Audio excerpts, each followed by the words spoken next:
Hi friends, இன்றைக்கி இந்த சீசனில் ஈஸியாக கிடைக்கக்கூடிய தர்பூசணியை வச்சு வெயிலுக்கு ரொம்ப சில்லுன்னு சூப்பரான கூல்ட்ரிங்க் ரெசிபி பார்க்க போகிறோம். அதை எப்படி செய்கிறதுன்னு வீடியோக்குள்ளே போய் பார்க்குறதுக்கு முன்னாடி நம்ம சேனலை நீங்கள் இன்னும் சப்ஸ்கிரைப் பண்ணலைன்னா இந்த மாதிரி சப்ஸ்கிரைப் பட்டனை ப்ரெஸ் பண்ணி பக்கத்தில் இருக்க பெல் ஐக்கானை கிளிக் பண்ணி ஆளுங்கிற ஆப்ஷனை கிளிக் பண்ணிக்கோங்க. அப்போ தான் நம்ம போடுற எல்லா வீடியோவும் உங்களுக்கு நோட்டிஃபிகேஷனாக வரும். ஃப்ரெண்ட்ஸ், இப்போது இந்த மாதிரி தர்பூசணி பீஸ் எடுத்திருக்கேன். இது பாருங்கள், பார்க்குறதுக்கு நல்லா கலராக இருக்கும்.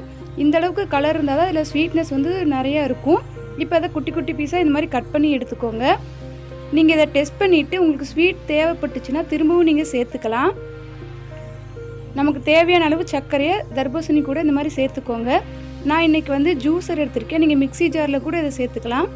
இது கூடவே சில்லுன்னு எடுத்திருக்க பாலை உள்ளே சேர்த்துறேன். காய்ச்சி ஆற வச்சு ஃப்ரிட்ஜில் சில்லுன்னு இருக்க பால் தான் இது. நீங்கள் எத்தனை பேருக்கு போடுறீங்களோ அந்தளவுக்கு பால் எடுத்துக்கோங்க. இது மூணுத்தையும் சேர்த்து நல்லா மிக்சியில் அடித்து எடுத்துக்கலாம். நீங்கள் மிக்ஸி ஜாரில் போடுறீங்கன்னா கட்டி இல்லாத மாதிரி நல்லா அடித்து எடுத்துக்கோங்க. இப்போ ஒரு கிளாஸ் எடுத்து அதில் கொஞ்சமாக ஐஸ்கிரீம் சேர்த்துருக்கேன். நம்ம நார்மலாக வாங்கி சாப்பிட்ற வெண்ணிலா ஐஸ்கிரீம் தான். இது கூட நம்ம அடித்து வச்சுருந்த வாட்டர்மெலன் மில்க் ஷேக்கை உள்ளே சேர்த்தியாச்சு. இதுக்கு மேலேயும் நான் ஒரு ஸ்பூன் அளவுக்கு வெண்ணிலா ஐஸ்கிரீம் சேர்த்துக்கிறேன். இந்த ஐஸ்கிரீம் சேர்த்து சாப்பிடும்போது இதோட டேஸ்ட் வந்து ரொம்பவே சூப்பராக இருக்கும்.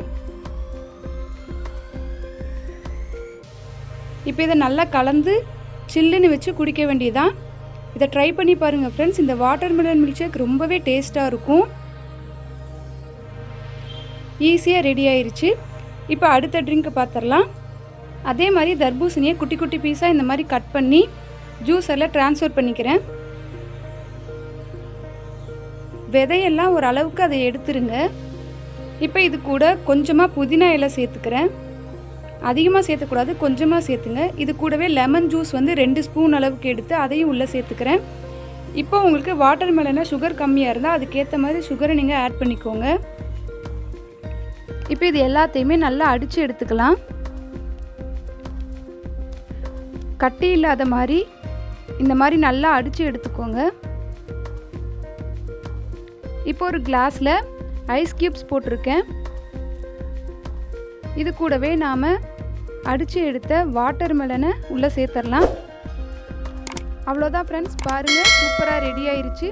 நம்ம எப்பயும் குடிக்கிற வாட்டர்மெலன் ஜூஸ்க்கு பதிலாக இதே மாதிரி வாட்டர்மெலன் மில்க் ஷேக்காகவும் மாக்டெயிலாகவும் குடிச்சு பாருங்கள். ரொம்ப சூப்பராக இருக்கும். வீடியோ பிடிச்சிருந்தா லைக் பண்ணுங்கள். மறக்காமல் நம்ம சேனலையும் சப்ஸ்கிரைப் பண்ணிக்கோங்க.